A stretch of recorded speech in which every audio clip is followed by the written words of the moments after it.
paglabag sa lahat ng nangyayari.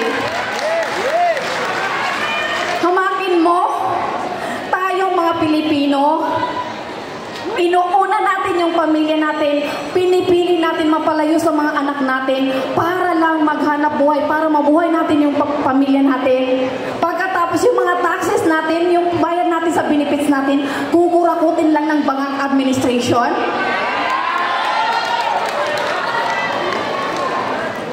Ano ba ang nagawa ni Marcos? Wala siyang nagawa. Ang tanging nagawa niya ay magnakaw, mangurakot, at pababain ang shabu.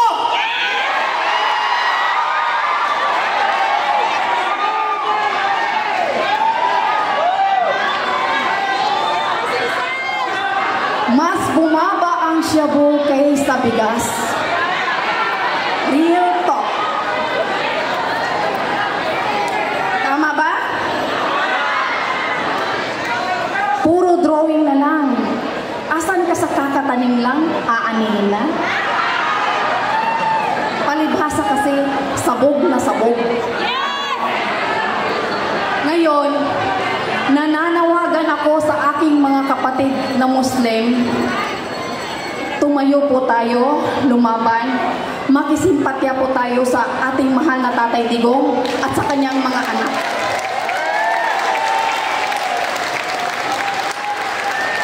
Yun lang po, mapya magabi. Assalamualaikum. Maraming salamat po, Ma'am Ashina Indayla. Thank you. O sa tumagaw banan nga Nadia Carono nga naapatay lingkuran ng diri sa tubagan, kung pwede mo makalingkod diri para at least mabawas-bawasan ang atuang mga katawan sa magsakit ang ilang mga tuhod. Okay. O karon ato na pong ihatag sa tuusa kababae nga maghatag og mensahe alang sa itong former President Rodrigo Roa Duterte from Barangay 76-A Bukana, atong palapakan Barangay Kagawad, Rhea Ulamulan.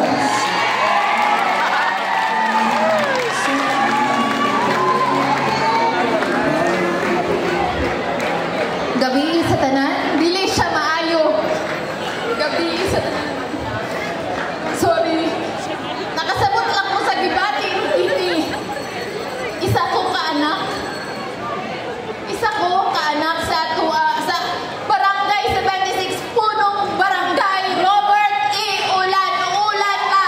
Ilang kidaog-daog putang ina ninyo kanan. Alang sa kasayuran sa tanan, kabalo ko si Tatay Digong nagliso dito. But Tatay Digong naapod kay supporter diriya iusa ka punong barangay nagidaog-daog pod sa imong kalaban. Alang sa kasayuran sa katanan, ang ako ang amahan wala diri karon na musuporta. But ganina pa ko sige gunahuna musaka ko dili kay basig maulawan ra ko. Pero dili pwede walay tingog ang Barangay 76-A Bukana. Ang instruction sa ako ang amahan kay dapat ubanan nako siya didto. Ang instruction sa akong amahan, pasagdi lang ko diri, ako na bahala diri ubani ang atuang mga tao diha sa Rizal Park para ipakita ang suporta kay Tatay Digong.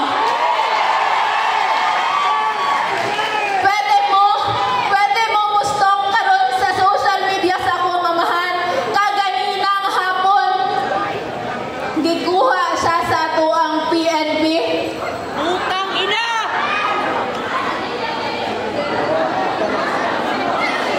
Gikasuhan siya og usurpation of authority. Meaning abuse of authority. Kay ba itabang lang siya sa mga tao sa Kabakan na na-demolish. Alang sa kasayuran sa tanan, ang Kabakan area, ang Times Beach area, ang Ecoland area halos maupaw na. Pagkadaog sa kong amahan, iyahan ang gitabangan, giprotektahan ang mga tao, gisulong ngadto sa City Council. Pero hangtod karon wala pa man gihapon mi nadungog. But patuloy gihapon mi na nagatabang sa ilaha. Pag naay demolition, mutabang akong amahan dito para iwas disgrasya kay ilaha man ginabunalan ng mga tao. Mautong ni sulod si Kap. Naka-remember ko anang adlaw ni sulod si Kap. Gipunggan sila gipangayuag papel og naaba sila papel na pwede sila mo demolish, pwede sila magpahawa og tao. But ilaha dayon tong gikaso kay nag kasi tawagan na obstruction of justice, obstruction yata og property si Kap. Kay lagi daw ang Ecoland property ni Kunsuni. Now, mali ba nangutabang lang ta sa tong katawhan? Mali ba na makipagduyog ta sa tong mga katawhan? Luoy kaayo sila. Ginayano-yano lang pareho sa to ang amahan karon. Basin matingala mo kinsa man ang kalabana. Ngano man di ayo ginyo akong ibash. Nograles putang ina ka.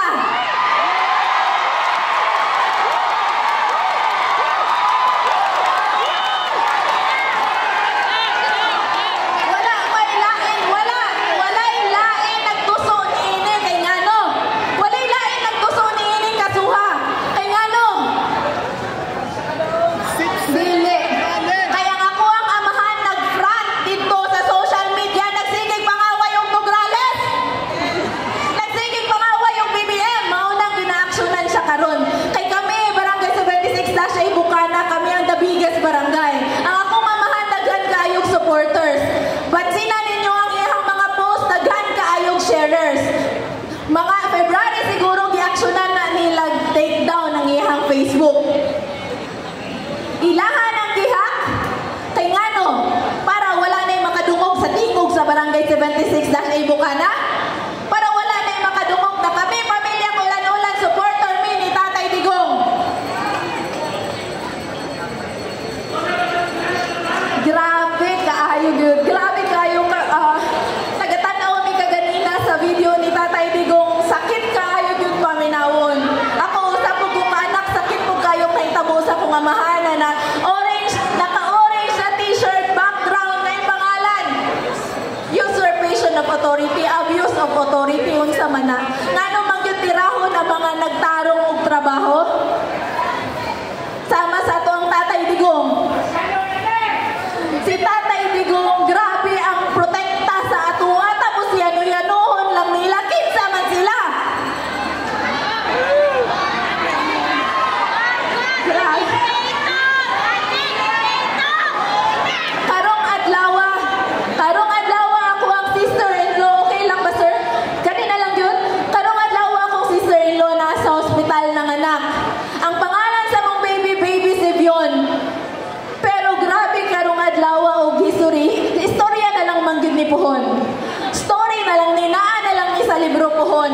But dili gyud ko maulaw, moingon sa kong pag-umangkon kay kani mahisgutan ni sa libro na nagpanagtapok ang taga Davao ni suporta kay Tatay Digong. Proud ko na mo share sa kong pag-umangkon na isa ko sa ni suporta nakituyong walay kaon na naa diri sa Rizal Park karon. Katulang dagang salamat ug maayong gabi sa tanan. Daghang salamat Barangay Kagawad. Rhea Ulan-Ulan. Ayun. Isa po kaayo nga ni padayag sa iyang suporta. Kaganina na si Pio Moreno nga grabe po kapusgan sa social media o different digital platforms. Karon po isa po ni kasikat ka-food vlogger na nitabang ang hatag og tubig sa mga talents, ang Davao Food Guide. Daghang salamat kaayo sa iyong suporta. And isa ka-exciting na news, I don't know if nakita ninyo.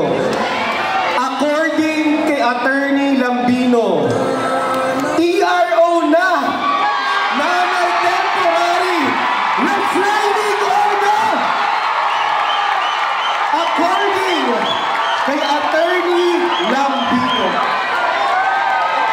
Nanay TRO, pero ang problema, nag-live karon, isakay na yun sa aeroplano. Para ang live karon, gikan sa General Fairmore. Bonde, 55 ang share, nag-ready na ang aeroplano, di na sila mutuo sa TRO. Isakay nila yun kihapon. Susubaybayan kihapon natin Tanawan ninyo ang page ni Joey De Vera, Joey De Vera, Nag-live siya karon. Ilahan na yung isakay. Wa na sila respeto sa TRO sa Supreme Court. Thank you. Answered prayer kay ang TRO, meaning dapat di na yun dapat isakay si Tatay Digong padong Netherlands. Pero grabe, wag yun nilang respeto atong sa sariling Supreme Court, pinakataas na kote sa ato ang nasod. So di gihapon tamundang getting and securing a TRO is one of the answered prayer. Di gud gihapon tamundang og ampo. Dili gyud gihapon tamundang og padayag sa atong suporta. We'll never lose hope to support Tatay Digong. Among palingkamutan na magawa sa screen para ma-monitor nato, ha? Ma-monitor nato ang live. Inaayos pa sa technical nato para makita diya or nasa likod po do na ay widescreen dito. Ato ang ginapalingkamutan na makita nato ang live feed sa ato mga vloggers sa Metro Manila. Salamat. Daghang salamat kay Coach. And again, you still have the power. Tip sa inyong fingers, pwede yun mo mupaday sa suporta. Tura, klaro kay sa likod. Na ay live stream sa likod. If you can see, we'll try our best as well to flash that here in front. Pero ang TRO, naanak yun ang TRO, pero ginasakay na yun si Tatay Digong. So ayaw mong pagwala o paglaom. Ang iyong mga cellphone igawas.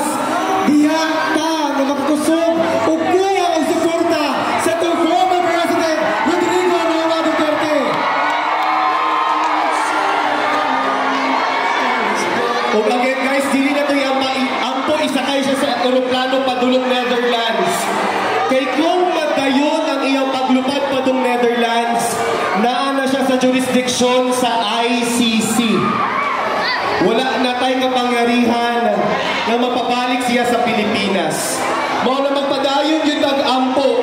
Ang Supreme Court nagpagawas ng temporary restraining order to put on hold sa pagdakop kay Tatay Digong. Pero nagpadayon gihapon ang atong kapulisan dito sa Manila, sa airport. Inaampo na magpadayon itong iampo ang mga nagapaluyo aning mga di maayong binuhatan. Ang iligal na pag-aresto o pag wala pagsunod sa TRO. Gisakay na yun si Tatay Digong. Pero in spite of having the TRO, ilagyan mong ipadayon o pasakay si Tatay Digong. Davao City, suporta ta, mag-ampo ta. Duterte!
Kung ato pong gina-flash diri sa tubangan,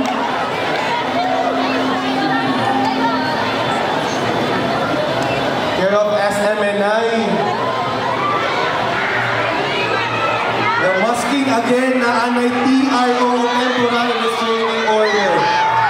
Isakay si Tatay Digong.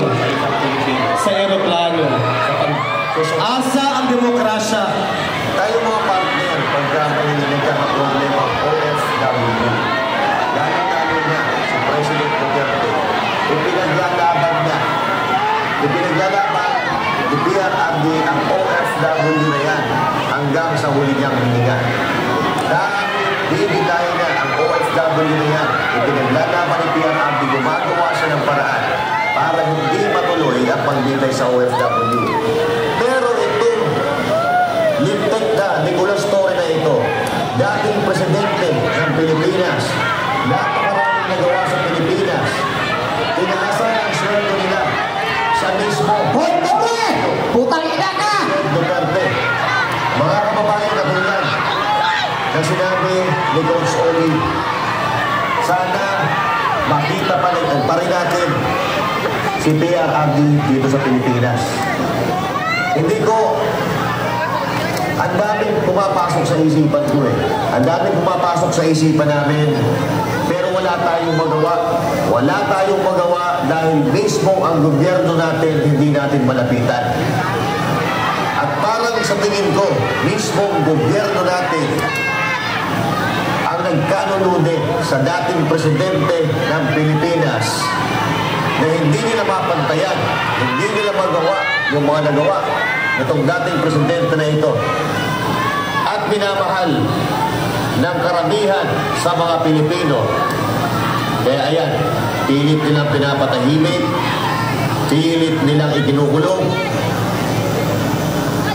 dahil threatened po sila. Lalo-lalo na ngayon na nalalapit na naman ang eleksyon. Nakikita po nila kung gaano kalakas ang ligada.